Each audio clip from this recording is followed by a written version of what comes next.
Booth ফেরত সমীক্ষা দেখে ফেলেছেন কি? মাথায় কি ঘুরছে? বিজেপি তাহলে সত্যি সত্যি এসে গেল? দেখুন, আজকের দিনে দাঁড়িয়ে এক্সিট পোল দেখে মতামত তৈরি করবেন না। যেভাবে সংবাদ মাধ্যম বিক্রি হয়ে যায়, ঠিক সেইভাবে কোনো দলকে খুশি করতে আজকের দিনে দাঁড়িয়ে এক্সিট পোল তৈরি হয়। তা বলে বলছি না যে একদমই এক্সিট পোল নিরর্থক। হাওয়ার আভাস তো পাওয়া যায়, কিন্তু নাম্বার হেরফের হতে পারে। এক্সিট পোলের মেলানোর হার আর ইডি সিবিআই এর দোষী সাব্যস্তের হার প্রায় সমান।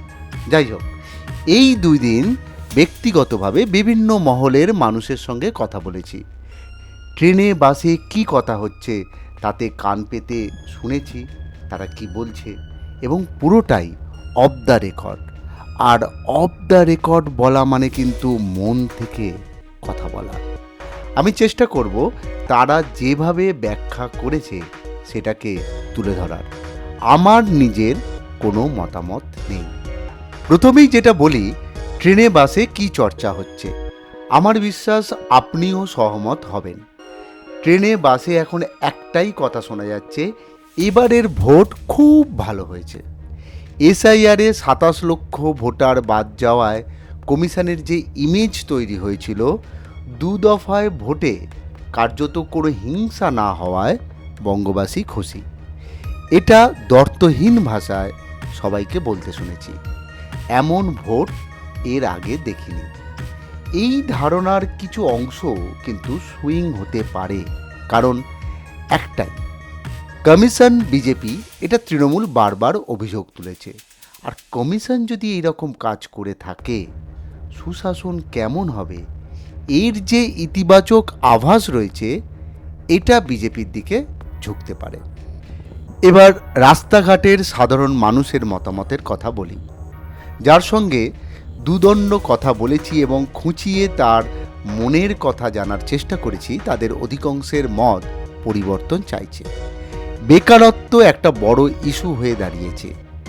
এরা যে কোনো রাজনৈতিক দলের ভোটার আমার মনে হয়নি। যারা পরিবর্তন চাইছে তারা যে বিজেপিকেই আনতে চাইছে এমনটাও নয়। বিজেপি তাদের কাছে অটোমেটিক চয়েস হয়ে দাঁড়িয়েছে। আর কিছু মানুষ বলছেন তৃণমূলই ক্ষমতায় আসছে। তারা 2টি কারণ ব্যাখ্যা করেছেন। এক, লক্ষ্মীর ভাণ্ডার। যুবসাথী প্রকল্পের থেকেও এখনও পর্যন্ত লক্ষ্মীর ভাণ্ডার অনেক বেশি এফেক্টিভ বলে মনে করছেন তারা। মহিলারা আর্থিক নিরাপদ অনুভব করছেন গত 4 বছর ধরে।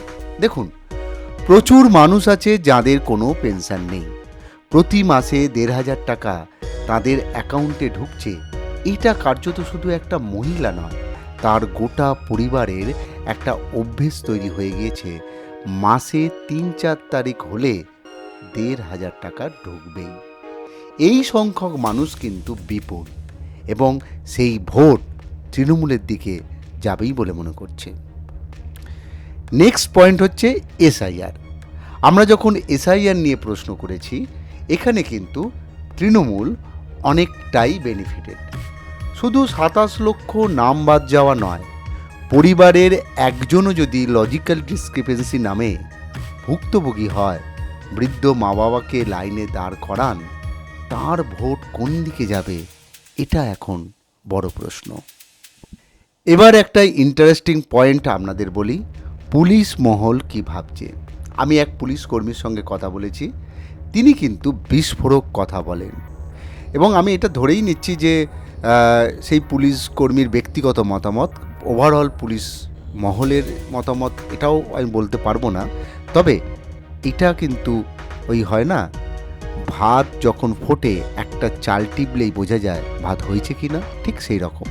ওই পুলিশকর্মী বলছেন, শুধু একটাই কথা বলেছেন, সেটা হচ্ছে কি কথা, পুলিশ এবারে সর্বতোভাবে চেষ্টা করেছে, ঠিক এই কথাটাই বলেছেন, এর বাইরে কিছু বলেননি। এই কথাটা সাংবাদিকের কাছে ভীষণ রকম ইম্পর্টেন্ট। যখন কোনো হিংসা না হয় আর কোট আনকোট পুলিশ সর্বতোভাবে চেষ্টা করে, তাহলে বুঝতে পারছেন পুলিশ মহল আসলে কি ভাবছে। আমি আগের ভিডিওতেই বলেছি, পুলিশ পিপিলিকার জাত। তারা আগাম বিপদের কথা বুঝতে পারে এবং আগেভাগে ঘর গোছায়। এবার শেষ পয়েন্ট হলো খবরের কারখানার শ্রমিকরা কি বলছেন, অর্থাৎ সাংবাদিকরা। আমি দুভাবে ভাগ করি এটাকে। এক, যারা সরেজমিনে অর্থাৎ গ্রাউন্ড জিরো থেকে মাঠে ঘাটে কাজ করেছেন। আর দুই, যারা ঠান্ডা ঘরে বসে এই মাঠে ঘাটের খবরকে বিশ্লেষণ করেছেন। দুই পক্ষের মতামত অত্যন্ত গুরুত্বপূর্ণ বলে মনে করি। যারা মাঠে ঘাটে কাজ করছেন বা করেছেন তাদের মধ্যে অধিকাংশই বলছেন বিজেপির আসন বাড়বে। সেটা কত? তারা বলছেন 130 থেকে 140 আসন দিতে চাইছে মানে তারা। আর এটা বলছে যদি 130 থেকে 140-এর মধ্যে কোনো সংখ্যাই পেয়ে থাকে অনায়াসে সরকার গড়ে ফেলবে বিজেপি। কিন্তু লড়াইটা হাড্ডাহাড্ডি হবে বলে মতামত। আর এবার যারা ঠান্ডা ঘরে বসে বিশ্লেষণ করেন তাদের কথা বলি। এটা আপনাদের আরেকটু বলে রাখি, এদের মধ্যে দুই একজন 2021 বিধানসভা এবং 2024 লোকসভার সংখ্যা প্রায় মিলিয়ে দিয়েছিল। তাই তাদের মতামত আমার কাছে ভীষণ ইম্পর্টেন্ট। তারা বলছেন খুব কম হলে তৃণমূল পাবে 170 থেকে 180, 200+ হলেও তারা অবাক হবে না। কারণ কি? তাদের ব্যাখ্যা দুটো বিষয়। এক, এসআইআর, দুই, সংগঠন। এসআইআর নিয়ে আমি আগেই বলেছি, কিন্তু সংগঠন নিয়ে বলতে গেলে বিজেপি আজও সেইভাবে সংগঠন নেই। ভোটের 1 মাস আগে থেকে যে কোনো কারণের জোরে একটা বাবলস তো বিজেপি তৈরি করছে এবং সেটা 2021-ও করেছে। এই বাবলস তৈরি করলেই যে জিতবে এমনটা নয়। ভোট শতাংশ বাড়বে, সংখ্যাও বাড়বে, কিন্তু সংগঠন মজবুত না হলে একটা স্টেবল গভর্নমেন্ট রাখার মতো যে নাম্বার দরকার সেটা পাওয়া খুব মুশকিল। এই হলো আমার আঁখো দেখি পর্যবেক্ষণ। ঠিক বুথ ফেরত সমীক্ষার মতোই বলছি, এই পর্যবেক্ষণ কিন্তু নাও মিলতে পারে। এটাও এক প্রকার আভাস বলতে পারেন। আপনার মত কি? কত পাচ্ছে বিজেপি, কত তৃণমূল পাচ্ছে? অবশ্যই জানান কমেন্ট বক্সে। ভালো থাকবেন, ভালো রাখবেন।